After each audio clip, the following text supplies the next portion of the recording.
Tomorrow you'll be hearing, you know, if they could just take the other candidates and add them up.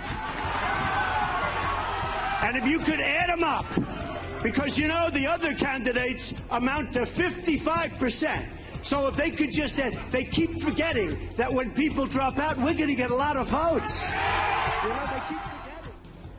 There you have it. Donald Trump declaring another victory, his third consecutive state. So the big question now, should the GOP rally around the frontrunner, or is it too early? Our political panel is back. GOP strategist and former White House spokesperson for George W. Bush, Mercedes Schlapp, and Democratic strategist Chuck Rocha. Thank you both for waking up for us this morning. What a big night. Another win for Donald Trump. Mercedes, you look at history and you see that if a candidate has won either New Hampshire or Iowa, South Carolina, and now Nevada, usually the party starts to coalesce behind you. We're not really seeing that happen yet. Well, I think that the establishment is still in shock, and I think they're not really willing to accept the fact that the path for these other candidates to take the lead, it's narrowing. And so when I think we're looking at, they're saying, well, Rubio's got to win Florida, and Ted Cruz has got to win Texas. So they keep expanding it out to these March dates, which I think, at this point, it's still too early, but the way it's looking right now, I mean, when you're looking at March through March 15th, you're talking about 989 delegates that are going to be distributed.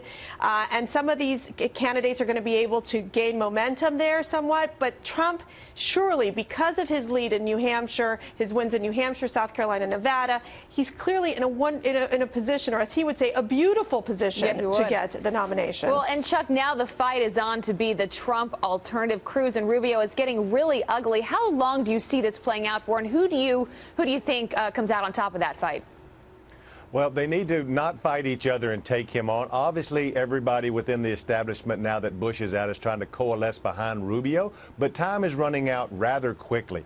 People need to get their game plan together. They need to go after him. And what's happening is it's a money game. So if you start looking at the spending that's happening in March 1st, and I pulled up those buys this morning, you can kind of see where they're going to try to put down that firewall, but it may be too late on the Trump train.